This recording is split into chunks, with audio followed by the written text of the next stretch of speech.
AEW has a new world champion.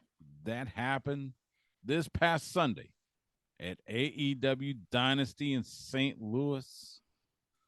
And to talk about that and everything that happened, joining me on the hotline, he is the man behind the Big Audio Nightmare, the Mid Atlantic Championship Podcast, the Wrestling News, and you hear him weekdays with Brian Alvarez on Wrestling Observer Live.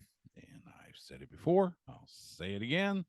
He is the voice of reason for that very fine program. It is my good friend, Mike Sempervive. Mike, how are you, man? Stu, I cannot complain. If Brian keeps missing shows, then I'm going to be the only voice that you hear on that show. Forget about the voice of reason. I'm the only voice sometimes with this guy out and about everywhere. He says he's I I've hanging out with noticed. his family a lot. I don't know about all that. You know, he's making boat trips now. He and Dave are going to do a question and answer on a boat when they go over for All In London. You know, you never know where you can catch Alvarez outside. Yeah, I've noticed that a bit. I mean, good for you, but yeah, I've noticed that quite a bit. So, all right, so let's start with traditional. Give me a grade on the pay per view. I thought it was an A. You know, Yeah. if you're an AEW fan and you're spending $50 and you're committed enough to buy that show, you want a supersized show. You want more value for your money. And they deliver that. They deliver that almost every time out for their shows. World's End, not a very good example of one, but for the most part, no matter what the buildup is, no matter if it's good or bad, no matter if you've loved the feuds that they have, when it gets down to showtime, they usually go and put on a pretty damn good show. And at the very least, they make their fans happy. And I think they got their money's worth and then some on this show. If you don't like AEW, if you don't like a lot of the people on there, okay, fine. Some of the matches, people are saying some of them are the best ever, Stu. I don't know if you heard this or not. The best matches ever, I think I heard that ever, a time. ever, ever. I think I heard that a time or two. And that's all subjective. But Yeah. the biggest thing was people were coming out of it, and objectively, the show seemed to hit on everything that it needed to do. So, Yeah. as far as those aspects go, it was a big fat W. So, we'll see what happens this week on Dynamite. We saw what happened last week on Dynamite coming out of the CM Punk footage being shown, and the rating dropped back down again, and attendance has not picked up. Seemingly, now the Chaffetz Arena attendance for the pay per view was really good, but we'll see going forward now if they can take some of these things that they've done and some of the real life that they have by their own choice decided to weave in. Let's see if they can make some hay out of that moving forward. Yeah, you're right. And I, and I get you the subjective thing. Look, and I have all the respect in the world for Dave Meltzer. But look, at the end of the day, the ratings for the matches, this is all opinion. It's his opinion. You can like it, you can not like it. It makes me laugh when people get online, and of course we see it everywhere, and they just lose their ever loving minds. And it's like, people, it's okay to have a different opinion. It's okay. So Hey man, you were in you sports talk forever and a day. You know what's the easiest thing you can throw out there? Give me let's your see. top five. Give Oh me your top Lord, there's three. there's there's Pete Rose. Pete Rose, not in the Hall of Fame. Around here, you don't even have to throw it out. It's Longhorns, it's Cowboys. It's just, And there you go. And you know what? Give me your, and you take that and you micro put, and people feed into it because it's easy to get a reaction, and people don't realize, in a lot of cases because they're emotional about it, that they're being worked into a conversation, and that's what makes the whole thing spin around. So, Oh yeah. for someone to say Osprey Danielson is the greatest match of all time, no question in my mind. And then somebody else is immediately going to go, well, what about Flair and Steamboat? And somebody's going to say, Mm-hmm. well, what about Tanahashi and Okada? And somebody's going to say, what about Tanahashi and Nakamura or Okada and Omega or whoever it is? And Yep. then it just, you're throwing it back and forth at each other. And it's like music, it's like politics, it's like sports, any of that sort of stuff. And People don't realize it. As soon as you react to it and you start feeding into it and you start reacting and want to respond to it, it is what it is. And Yeah, in some ways, it's benefiting what's going on. that's So, true. it was just one of those things to see that reaction coming out of it because you knew it was going to happen. Oh yeah. It always seems to happen. It doesn't matter if it's WWE or AEW. They have a big show, big match takes place, and then immediately the reaction comes of "This is great." No, it's not. This is why, and all that other stuff. Yeah. Oh yeah. So let's talk. Let's first talk about Swerve. As we said, main event: Swerve Strickland, Samoa Joe. Swerve, gets the win. He becomes the first African American AEW World Champion. Uh I was talking last week with Riccocino, and I put forth about whether or not it was quick to pull the trigger on taking the title off Samoa Joe. And I get you got a hot hand with Sora Strickland, and the prevailing theory is usually you go with the hot hand. But I'll ask you, was it too soon to take the title off Samoa Joe? No, and it's because if not now, I'm not sure when you do it. And the only way I thought you could get away with not doing it would be the return of Hangman Page saying, I told you I would never let you get your hands on that belt. We'll see if he shows up on Wednesday. He hasn't been around in a while. So it's not a medical issue that is keeping him away. It's a matter of time. So we'll see if he comes back and decides to spoil his party. Samoa Joe is going to want a rematch. So we'll see about that. To me, this was it because I don't know.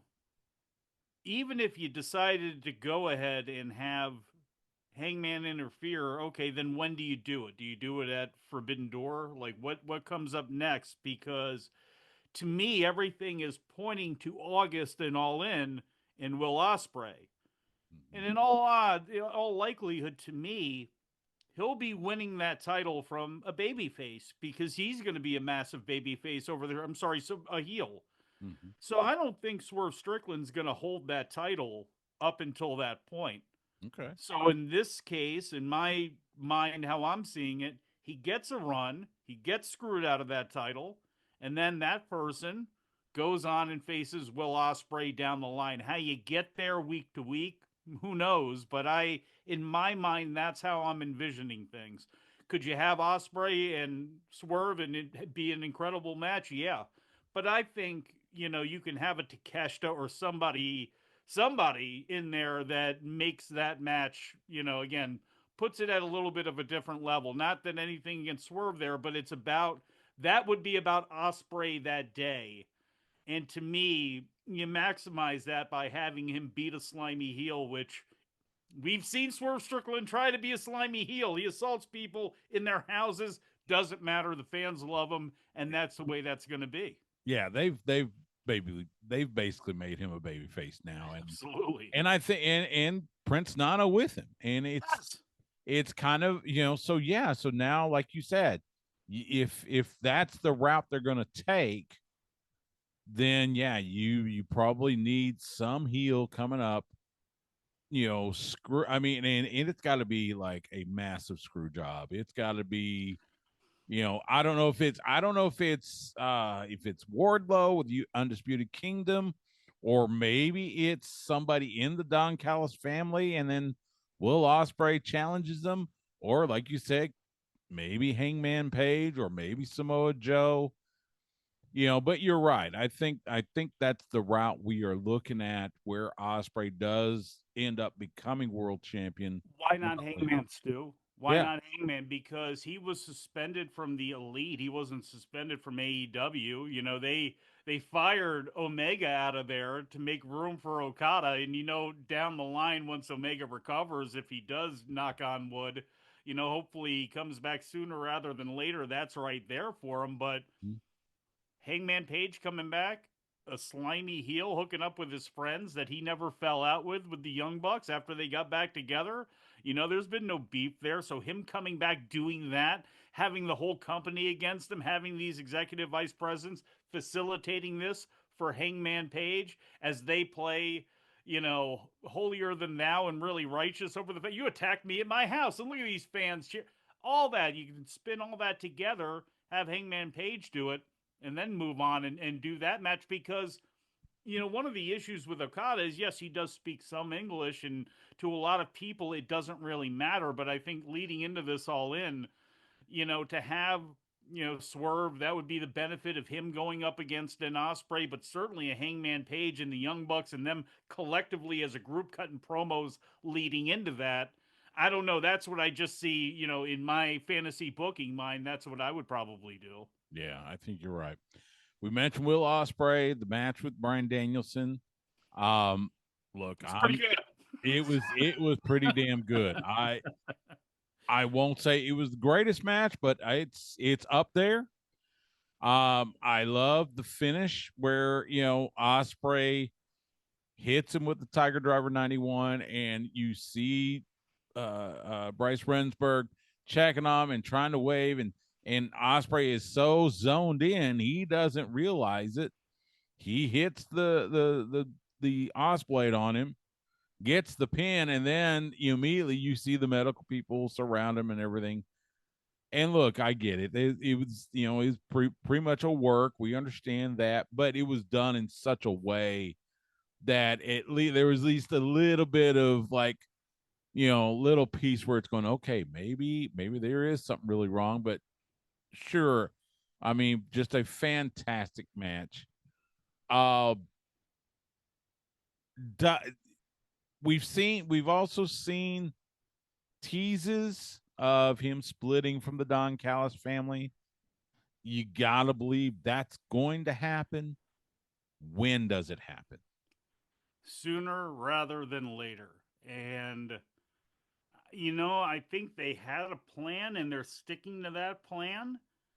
That okay, he's going to come in with the Don Callis family. He's already been associated with Don Callis. When he comes back in, sure, he's going to get a great response now that he's here. But I don't know. In fact, I would not believe that they believe that he was going to get the response that he did right off the bat. And because of that, you had this here. He faces Takeshita, he faces Fletcher, and it's like, you know what?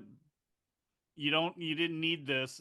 You could have just had him, and Hobbs have the match, or him and Takeshita have the match, and all of them just jump on him, turn him right then and there because that's what the people wanted. But they seem to be sticking with their plan. But to me, how can you hold this off for any longer and make people believe it? He's already kind of pushed people away. This whole thing was not really explained that well with Don Callis just deciding, I want to put on the greatest matches. I'm a matchmaker all of a sudden for this sorry company, and I'm going to make my own matches with my own guys. Like, that was never really fleshed out all that well, but as a wrestling fan, well, okay, he's setting it up where he's going to go through the guys, and at some point he's going to turn. Hasn't happened yet. It's going to happen to me, real, real soon. And again, I would do it as soon as this Wednesday. I don't know if you feed it in with John Moxley and Hobbs, where, after they lay out the Blackpool Combat Club, they're expecting Will Ospreay to take a pipe or a hammer or scissors or the screwdriver, or whatever Don Callis had, excuse me, in his repertoire, and have him go out there and then turn on all those guys. Maybe that's how you do it. But to me, you got to do it soon because it's just silly. It's just silly to have him out there getting the response that he does, cutting the promos that he is, and have him linked at all with the Callis family. Yeah, I agree. I tell you what, there was a small part of me that was thinking we would have seen the Don Callis family come out to attack Danielson, and Will, waves them off, and then there's the split. But yeah, I think you're right. And you saw a little of that on Collision. The deal with Collision went off Saturday. You had that beefing a little bit there, but not to where it's, come on, let's get it together. Yeah, you're right.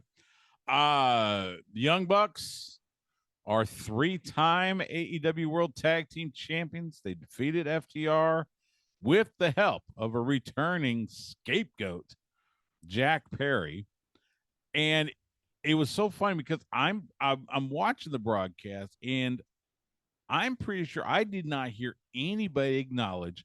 So as Jack Perry's being escorted out of the arena and stuff, they've got the camera on him, and all of a sudden he shows the elite sign. Nobody called him out on that, as far as I remember. But it feels like Jack Perry's going to become a member of the elite. Give me your thoughts on the ladder match and Jack Perry's involvement. Well, you had, was it, I can't remember if it was Matt or Nick who was wearing the shirt. The other one mentioned his name a couple of weeks ago, with this all out stuff or the all in stuff with CM Punk. So it's going in that direction, and it only makes sense. It only makes sense. Why is he back? What's going on? Well, the only issue is, and this is where I hate Tony Khan.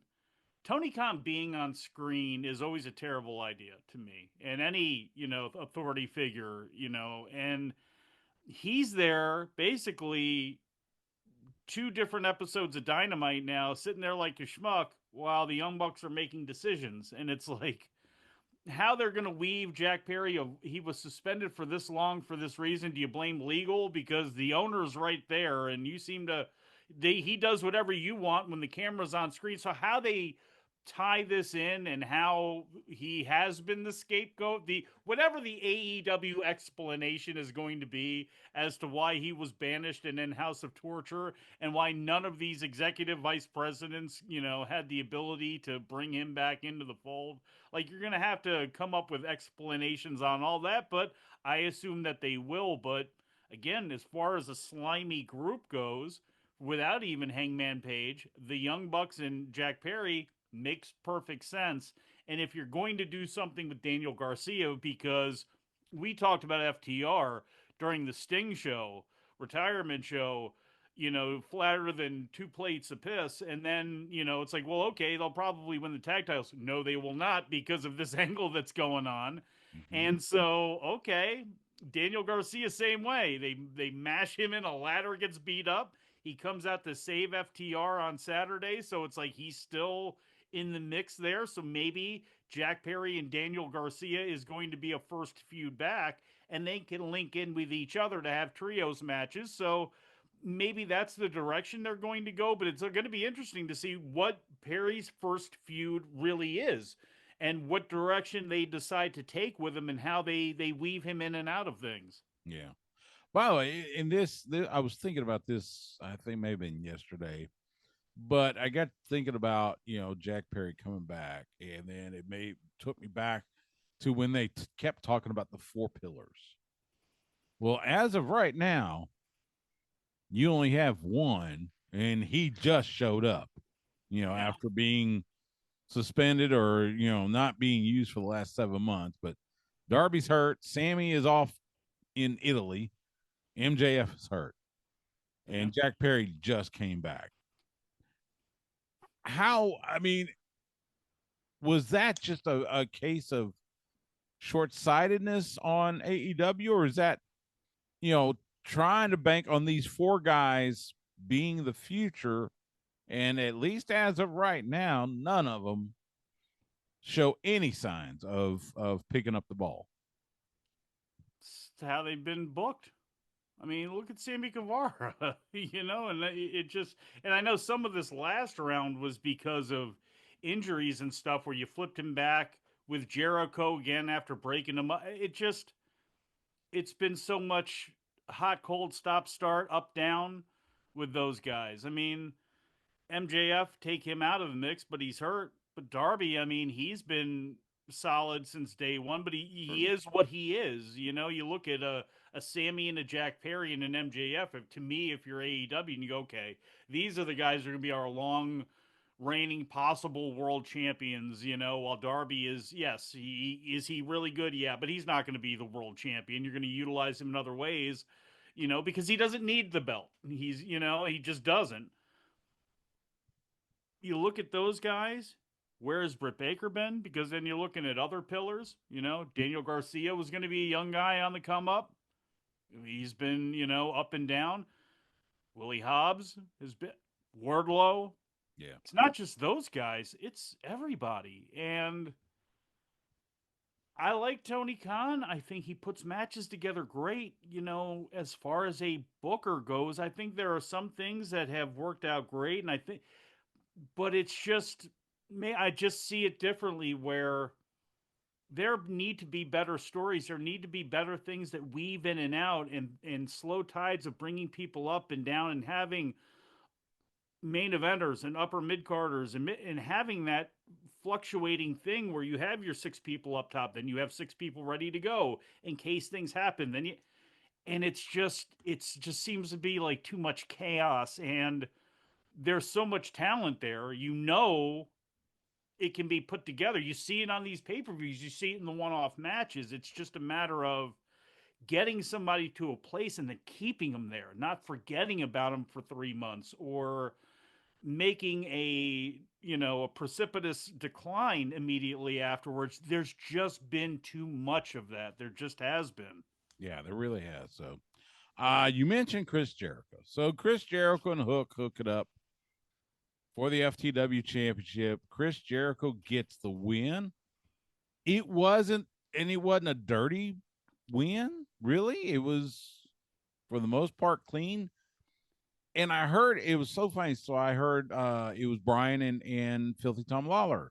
I think it was yesterday, talking about this and how people perceived go away heat because the fans were chanting, "Go home, Jericho! Please retire!" All that good stuff. And Brian's going, "That's not go away heat." And I get what he's trying to say, and to a degree, I kind of agree with him. But what kind of heat is that? Because that's not your typical heel heat.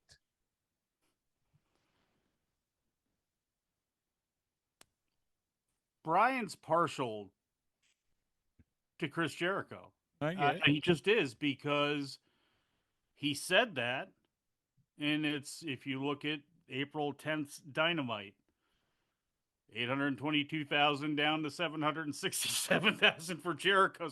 So I'm not saying that that's everything is because of Chris Jericho. It's go home heat. I just question how hot it is, how much heat's actually there. There's a lot of people, I think, who are just tired of Jericho. And one of the brilliant parts of Chris Jericho over the years is he hears things. He has a feel for things. He's so petty. He looks in the comments and will make comments. I Mm-hmm. can appreciate that because it shows he's paying attention. He may not respond in the best way all of the time, but it does show he's got a feel for what's going on. How many times has he reinvented himself over the years? How many times has he done different things? I thought this was going to be the perfect time for him to get out for a while. He's got the 25th anniversary Fozzy tour coming up. He's got things going on where I thought Lionheart was just going to be kind of a way to fade it out. And then he comes back again. Mm-hmm. That's not the case. It shows you how much of the entrance played a part in things, and I think he knows that. And as he turns heel, finally, because I thought I would have did this the last time, I would have done things with the music to piss people off. Now they're just not even really responding, it doesn't seem like. And again, I'm not trying to pile on Jericho here.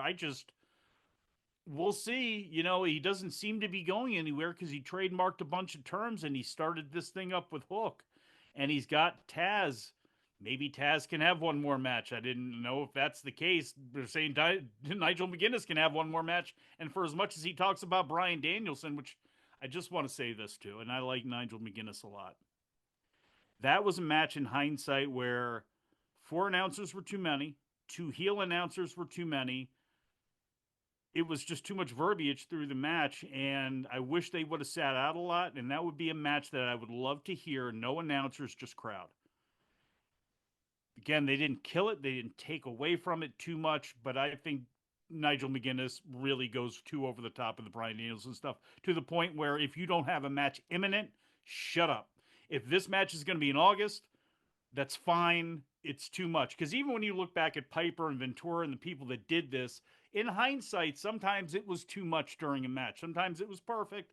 Other times it's too much. There was too much there for that. But that's I, again my thought on that, which I know is getting completely off the subject, but oh no, that's okay because I'll be honest, and I talked to Kevin Kelly about this. I have the same feeling about Nigel. I think he's a fine wrestler. He's a fine announcer, but I think his heel announcing, I think it goes way over the top, and especially when Brian Danielson's in the ring, it's like Danielson cheated on his wife or something like that. I hope he bleeds out in the middle, and like it's just like I mean, there is some sort of I don't know if there's legit heat between the two of them, or this is just I think he's just trying to Nigel. be too cheeky and too over the top, and it's It's again, no matter what it is, somebody get in his ear and just chill, bruh. Yeah, you're right. Chill, He mate, needs to please. he needs to pull it back and pull it back big time. Taz does a fine job, and look, and I'll be honest. Look, I am not a fan of heel announcers in wrestling because I feel like if you treat pro wrestling like a sport, you don't see quote heel announcers calling NFL games or Major League Baseball games or NBA games or MLS matches. Why do you have to see it in pro wrestling? It I get the reason why they do this, and I've had this discussion with Dustin Rhodes. I get why they're there. I understand it. I'm just not a fan of it because I think it can take away from the enjoyment of the match. It can take away from the ability to actually call the match. And like you said, and Nigel McGuinness, God love him, is a perfect example of someone that takes away from the match. Yeah, So and people are thinking Chris Jericho to take it back around to him is taking away from Hook right now and is taken away from the people that he's worked with. I don't agree with that wholeheartedly, but I would argue when he would say, who's not better, coming across working with me. Well, we can kind of go through go through that. And I don't think he's going anywhere because he's, the learning tree and all that stuff. I think he's playing into maybe a punk type of thing where he's going to be I'm trying to be the voice of reason with these kids. Hook, you got to listen to me. I wonder if there is a part of that, in his terrible relationship with Punk that is going to bleed into this personality. But what they did a week ago on Dynamite, where he shoves Taz down and Hook, it just it just didn't work. It was a way to get to the match, and now that he's got the FTW title, I don't know. I don't know, but I will say this, Stu, no matter what they decide to do, there is one learning tree, and that learning tree is Ernie Ladd. And there is no other person who can talk about sitting under a learning tree. You go to Ernie Ladd, sit under his tree. The man was an oak, a willow that just would come down upon you with those big, great leaves and hold you in his arms under that big trunk. And then you got Jericho. That's not a learning tree. That's a uh, weed that you're trying to spray down and get out of your grass. That's not what to I'd mention say about that. not to mention the fact that Big Cat was as big as an oak. So And I you get know you. what? Mid Atlantic Championship Patreon YouTube, probably the best thing I've ever made. A 1 hour collection of Ernie Ladd promos from over the years. So, everybody, go to YouTube, go to Mid Atlantic Championship Podcast. You'll see it. It'll pop up there. An hour's worth of Ernie Ladd and sitting under the learning tree. All right, there we go.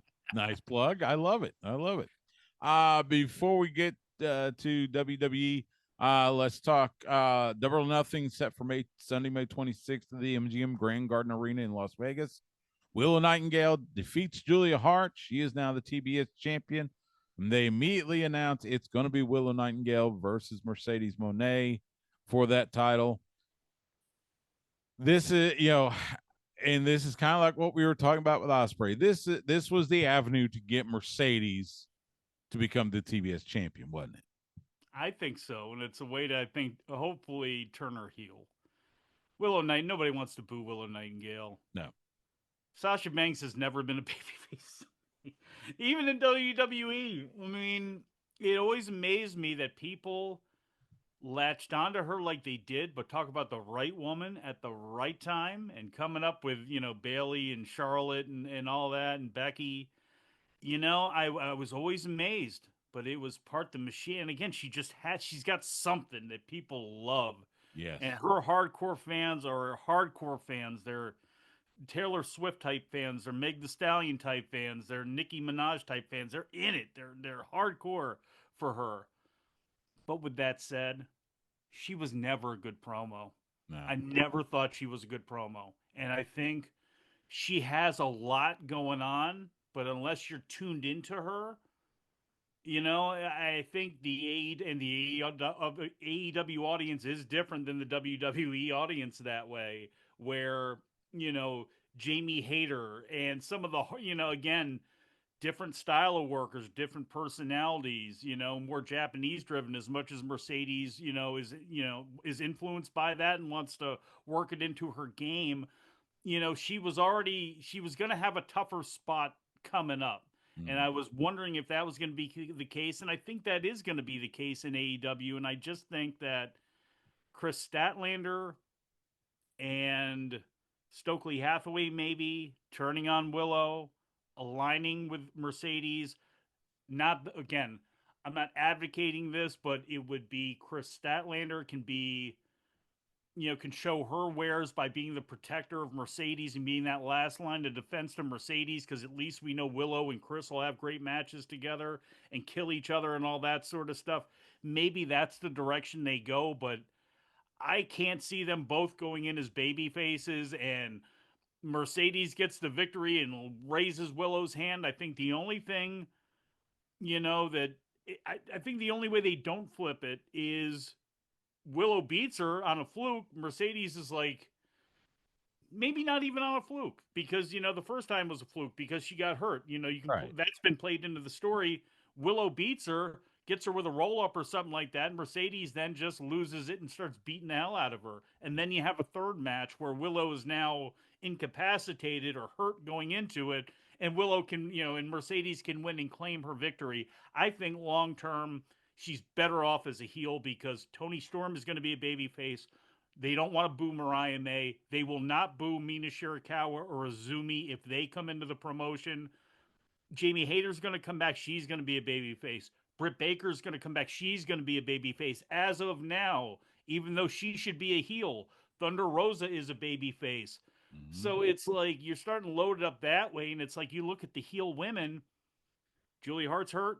I don't want to say she gets hurt a lot, but there's, she needs to get healthy and be fully healthy to come back. Sky Blue is here.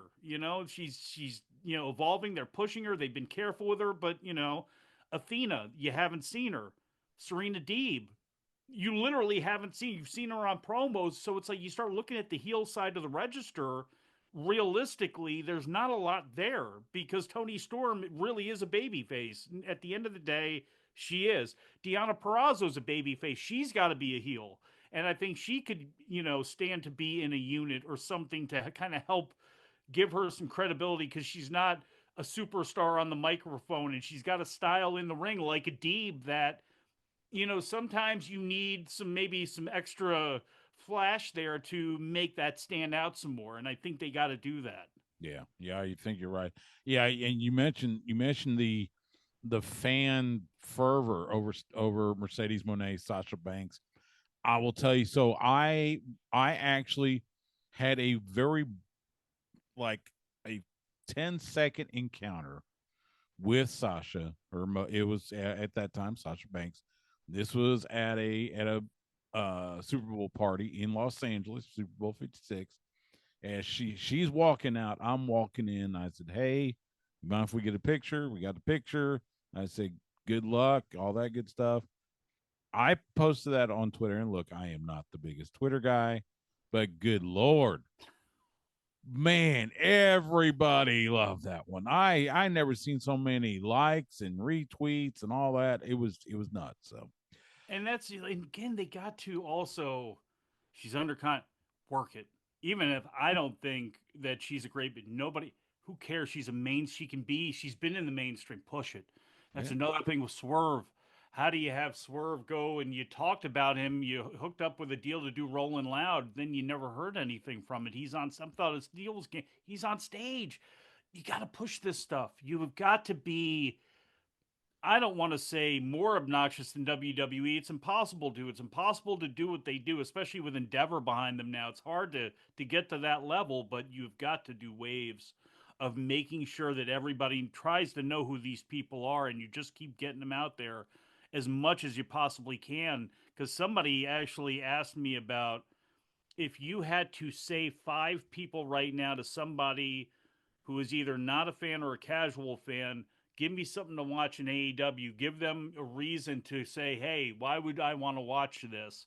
And I hate to say it, but it's true. It's like I would fall to the WWE kind of people first, where it's like John Moxley, Mm. Dean Ambrose, Mercedes.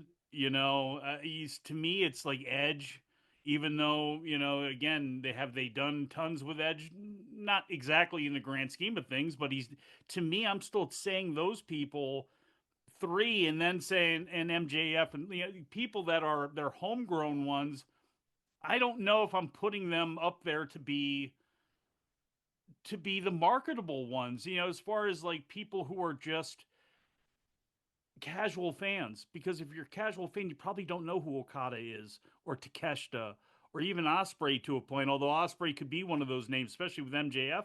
But it's like, who are the people there that the casual would recognize, other than the 400,000 that are watching Collision every week or Collision every week, and the 750 that are watching Dynamite. Those other people, who do you say?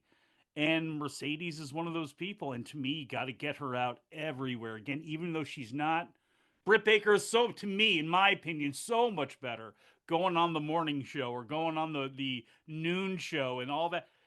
But it doesn't matter. All of these people got to do it. Tony Storm's got to do it. You've got to figure out a way to flood why these people are important. Get them on ET that swerves at the St. Louis game, throwing out the first pitch. Like, there's got to be ways to manipulate the public relations better than they're doing it. Yeah, you're absolutely right. Let's turn our attention to WWE, and before we get to the in-ring action, we unfortunately have to talk about the traditional post WrestleMania releases, which happened over the course of the weekend. WWE released Jinder Mahal, Viren Sangha, so Indashir is out, Xia Li, Zion Quinn, Von Wagner, and then someone that it was discovered today, Cameron Grimes. Um, Look, it's never fun to see these folks lose their job. At the same time, right now, the wrestling business is as healthy as it's been. So there's a lot of opportunities for them to find somewhere to go if that's what they want to do. Just give me your thoughts on these releases, and who do you see making the biggest impact of their post WWE careers? I'll say this. I hope for their sake the TNA show this past weekend did well pay-per-view wise out in Vegas. I know attendance wise, it's been down from what they've been doing out there at the Palms, but I hope it did well, because I know the first initial knee jerk gut reaction is going to be for those fans of Trevor Lee slash Cameron Grimes. Get him to Jacksonville now. And I don't blame those people. Mm-hmm. I would kind of like to see him in TNA, because he would be a much bigger fish in that pond. And it's, again, nothing against how he could be used in AEW, but I would almost much rather see him show off his wares and show off his talents and be messing with Wrestling the Rascals or ABC, or having a great match, getting a match out of Macklin, or who I like. And I'm not saying you have to try to, like, it takes everything to get a match out of them, but like, they're limited there. And losing the Guns, you had Shelley and Saban can face anybody and have a good match. And there's guys there where it's like, I'd love to see him against Kushida. I'd love to see him against the Kevin Knight. Like, there's just, to me, I would love to see that. If not, certainly AEW, because the guy's so damn talented. And he's one of those guys, too. He doesn't even have to sign right away with anybody, because if I'm GCW, yes, please, on some weekends, absolutely. Where do you want to play? We're going to Detroit and Chicago, or we're going to be in Jersey, in Atlantic City, or wherever. Yeah. Bring him in. He can go right back to Deadlock or one of the promotions in the Carolinas. Mm. No problem. Anybody would be happy to have him, and he would be entertaining. He would be fun. He's perfect. I think he's going to end up making out the best. Jinder Mahal, Veer Sangha sucks. I liked when they started to retool Veer and you were giving him a gimmick, and he was again dressed real nice. He had the Mercedes. He was kind of flossing a little bit, and then it was, well, now they're going to make Sangha a heel. That's what they were doing in NXT. This wise sage on the mountain of he's always got this great advice, especially for the women and how to. And then they make him a heel. They bring him up. They gimmick him up. As if they're characters out of the new generation era with Tatanka and all that stuff. And but it probably shows you how important the Indian market is right now as compared to what it was when it comes to TV money and things like that, with things changing and Netflix having such an impact worldwide.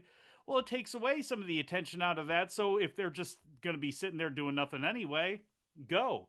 I don't think Jinder Mahal does anything, because why would he? With all the money he's got saved up, he's one of those guys where some people get cut and it's like, this is your opportunity, like a Drew McIntyre, to do something with it. And then there's, and some of those people just go, now, if it's not WWE, or not, if they're not paying me this much.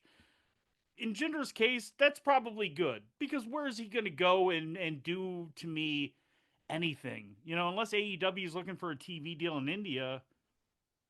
I mean, I don't see it. Xia Li and Zion Quinn, you look at them and they look like stars. Xia Li looked great. Zion Quinn looked great. They just never came along. They never had the right break. People up there didn't really know what to do with them. They didn't want to get rid of them, but it's like, what are we going to do with them? There are two others that I don't know if Xia Li's going to stay in this thing. I don't know what the plans are, but you look at those names and it's like, man, nothing is really, unfortunately, and I hate to say this about somebody losing their job, but when you have so many people and so much talent coming in with Mm. NIL and all that stuff at all times, what are they going to provide? And as I said to Brian on Observer Live today with Von Wagner, because he can absolutely do something out there, especially with his size, in comparison to the rest of wrestling now, especially on the independent scene. He can be a monster. He can do something with himself and make himself valuable to possibly go back there one day, or make himself valuable somewhere.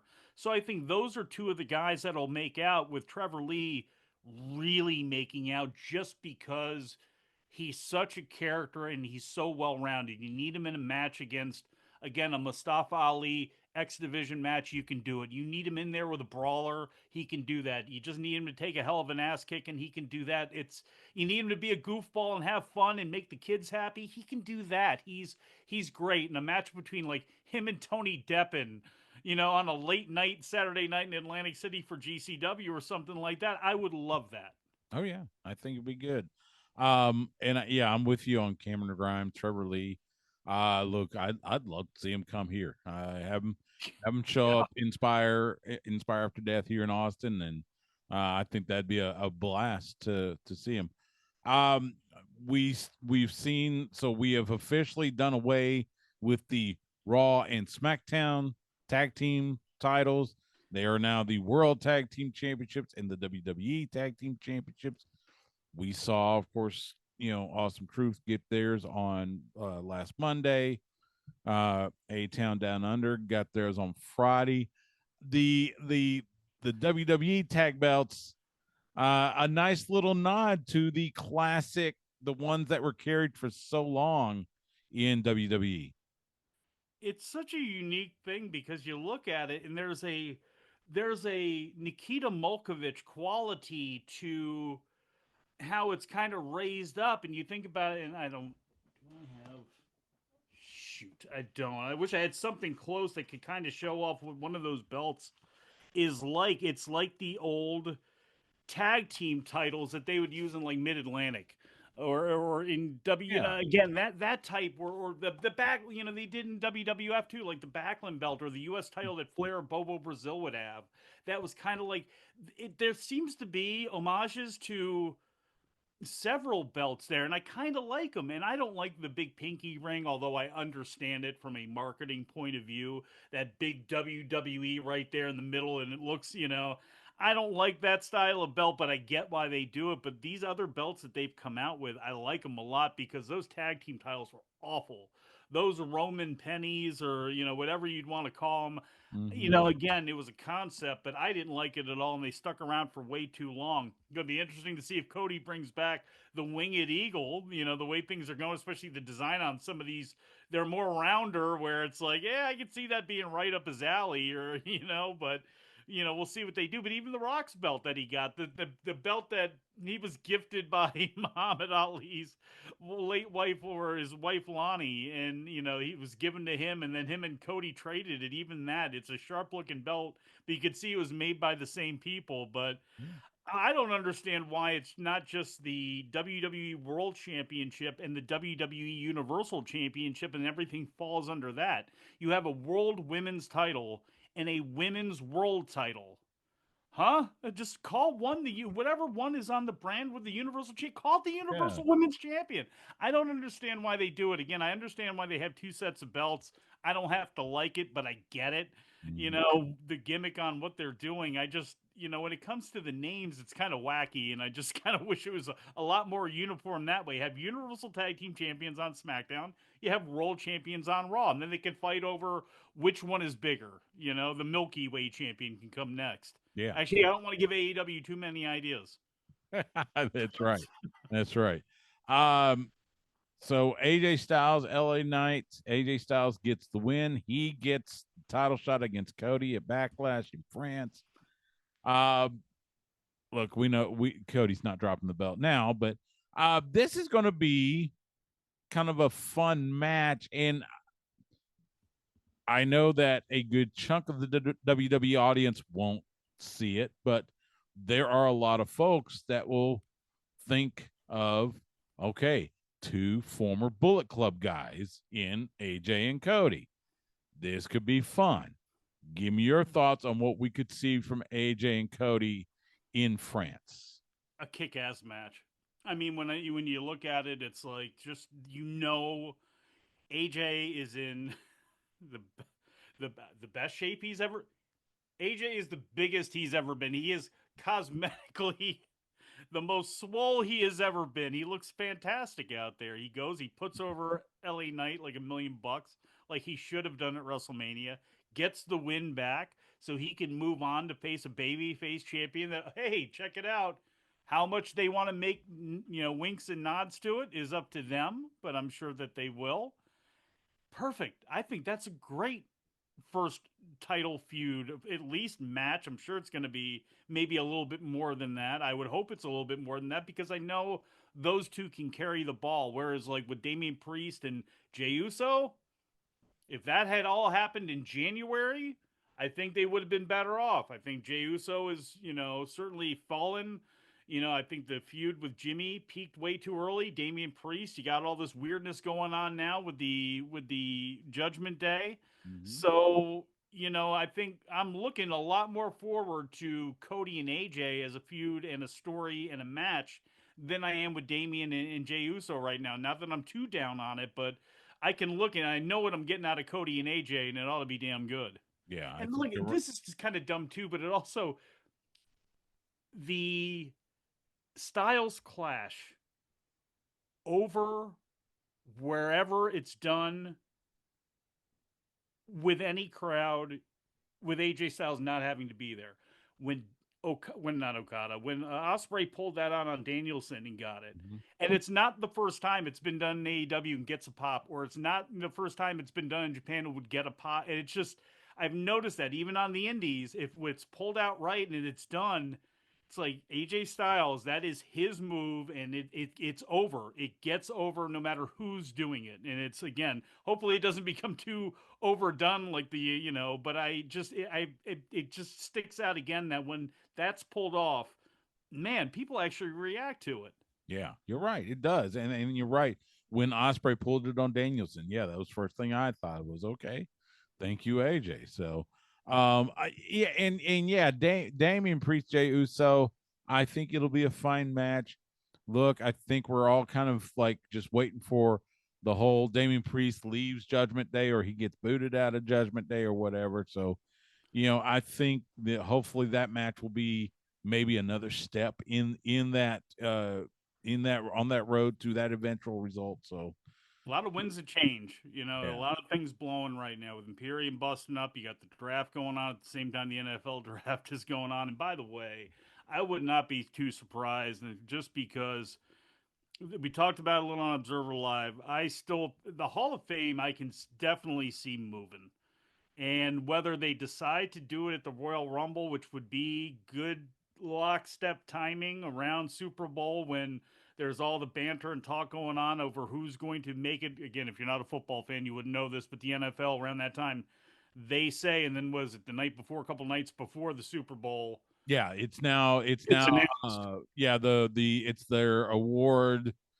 I forget what they call it now, but it's basically like the Friday of Super Bowl weekend where they announce who's going into the Pro Football Hall of Fame. And I could see them doing something like that and doing a whole video package and doing, following people and the knock on the door, all that sort of stuff. You kind of saw it with Triple H calling Mike Rotundo and Barry Windham and things like that. But I see what they are doing with their production, and it's like I can see this being moving away from WrestleMania, becoming its own thing on a weekend, if not Royal Rumble at SummerSlam, which SummerSlam would be a lot nicer, I think, for everybody, travel wise and for the older folks and things like that, may have to go to that show. But I think either or, I can absolutely see that taking place. Yeah, I think you're right. Uh, we had a battle royal on Raw to crown a new women's world champion. It came down to Becky Lynch and Liv Morgan. A lot of people were expecting Liv Morgan, but no, instead, Becky Lynch, after getting planted and getting slammed through the announce table and everything, she comes in. She finds a way to eliminate Liv Morgan at the end. She is now your new women's world champion. Crowd goes wild. She goes in the crowd and she's celebrating with the kids and everything, which I liked. Uh Signed autograph for a half hour yeah, afterwards that was was the cute. report. And getting selfies and all that. Uh did they do right by putting the belt on Becky Lynch? I think so. I think you could have did Live, but in this way now she's even more pissed off. And you're still trying to develop Live. And granted, once Rhea comes back, you don't, you can have a pep rock there. It doesn't matter. It's going to get booed, and Rhea's going to be so far over. But I think you're not sure how long she's going to be out for. You got a bunch of moves taking place, and why not go ahead and continue to build up Liv as a heel, as a diabolical, dastardly person that, okay, Becky, you got your win, but she's gonna beat her, and maybe she does something terrible in the lead up, beats her down where she goes and wins, but in that way, she beat the woman that Rhea last beat. That was the last line, to her. Now, is Nia going to be involved in that? I'm sure she will. Again, we'll see. But to me, it's not a bad idea to have her go ahead, lose this one, then win the next one, win the title, and then keep it moving. And again, who knows what brand she's going to be on at that point, too? Who knows what women she's going to be bumping up against and all that stuff. So I kind of like that idea for right now. Yeah, I think you're right. A couple other things. NXT Battleground, they decided to move it. It was going to be held that Saturday of Memorial Day weekend, which would have put it right up with Double or Nothing. But now it's going to be on Sunday, June 9th, and they have decided to have it at the UFC Apex in Las Vegas. How much are we going to see that facility being used for WWE events. I think you're going to see it a lot more. I think you're going to have to me, if I would utilize it, I don't want to say significantly, but I would have a Western Performance Center. I would have one in Orlando, and I would absolutely have one out west, and have and you like your NIL kids and stuff like that. I mean, to me, it's you're 3 hours away drive from Los Angeles. To me, it just makes logistical sense that you have one in Florida, you have the one in Vegas. You can do level up. I mean, you don't have to do level up. You could do that at the performance center with a couple hundred fans. You can have special Vegas events with the stars there in a big show. I wouldn't suggest this too much, but I would test the waters on, because how many people can you fit in there? 500, I don't know.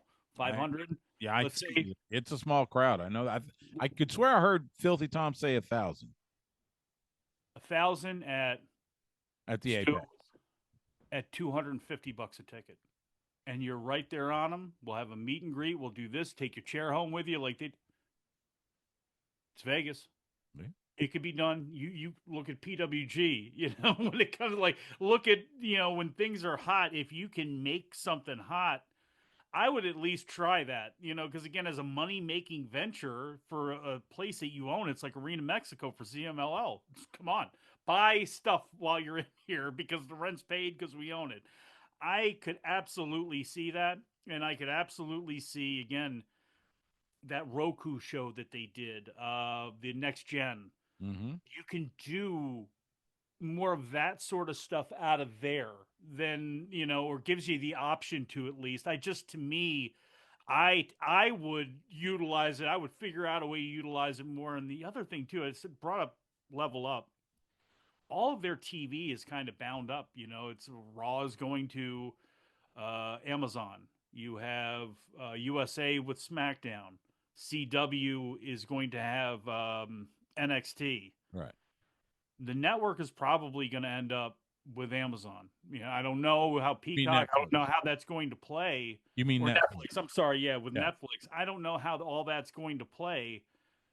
What else do you have? I could absolutely see them down the line developing a new show. You can have a second NXT show. Yeah. You can have, whether people will watch it or not is a different story. Whether people want, but you have so many titles there. You have 2 hours. You're coming up with a women's North American title. To me, there's a possibility that I could see them wanting to manufacture another show just to get another deal out of it, no matter how small or no matter who it comes from. So again, to me, I have a feeling they're going to utilize it, because why wouldn't you utilize that place? Yeah, I wouldn't put, I'm not putting stand and deliver there, but I'm coming up with a separate event. Again, to me, you try the waters, you test the waters, and you come up with something there. Do some house shows there. That's another thing, and I wish they would go out to you, because again, there's Booker's there and Dustin's there and Rose's there, and all of these people have schools or academies or something, and it's like, damn, they'll do 2 shows in Florida, they'll do Dade City and wherever, on Friday and Saturday night. But then it's like, I mean, like Lash Legend and a lot of these people. Grayson Waller was an example of this. He shouldn't be on the main roster.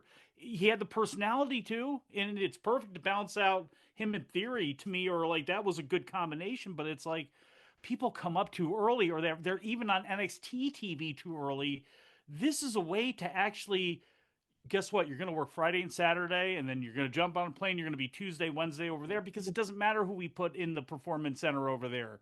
But to me, there's ways to do that. And I wish they would go to Texas. I wish they would go to other places where things are robust enough and there's people there that they trust. So some of these people can get more reps in. I really wish they would do that. You're right. You already got Booker T using NXT talent for reality of wrestling. In fact, it was announced they've got a show on May 11th, and Lexus King, Brian Pillman Jr. is going to be there. Yeah, so you got reality wrestling in Houston. You got Rhodes Wrestling Academy here in Austin. It wouldn't be that big of a stretch to have them. Now, I will say now, Rose Wrestling Academy, it's not set up for fans, but it would not be hard to get a facility, some building, somewhere here to use it. So, Well, and if wherever show that they have coming up, okay, you move it to a place and then you send somebody there for 2 weeks, yeah, to do something. And then at the end, they're going to have that weekend of shows or they're going to have that one show or something like that. I just, to see that happen with just because there's so many bodies too, man. That's when you really look and it's like, man, there's just so many people. It's impossible to get reps, and it's just again, it's not for everybody. Some people, you know, can get it and be right up. Tiffany Stratton, we'll see. To me, she kind of leveled out, but so far so good for her. But not everybody's her, and we, although not Karma, Electra Lopez is maybe a bad example of that, but Lola Vice, there's obviously something there. People want to cheer her, even though she's a heel, but she needs reps. To me, again, it's just there's more ways to utilize these folks, and the more places there are to work, the better things are. I Or agree. should be at least. Yes, I agree. He is Mike Sempervive catching on the Big Audio Nightmare, the Wrestling News Mid Atlantic Championship podcast, and hear him weekdays on Wrestling Observer Live. Before I let you go, Mike, the NFL draft kicks off on Thursday. You're a Falcons guy, Falcons pick number 8 in the first round. Where do they go? Got to be to Alabama to pick up Justin Turner, to be that edge rusher that they've been looking for since way back when they went down to Auburn and drafted Aubrey Bruce, who I thought was going to be the man, took him number 1 overall in the draft. Flat as a pancake. We've had so many guys come in and hope that they were the answer, and they have not been the answer. And it's unfortunate Calais Campbell has moved on because he made Grady Jarrett. Boy, I was so happy for Grady Jarrett because he was able to stand out and he had something to work with. He had somebody there where he was not getting doubled and triple teamed all the time. And it was unfortunate when he went down, but he's going to be back, and Calais is gone. They need linebacker help. They need all outside help. They need corner help.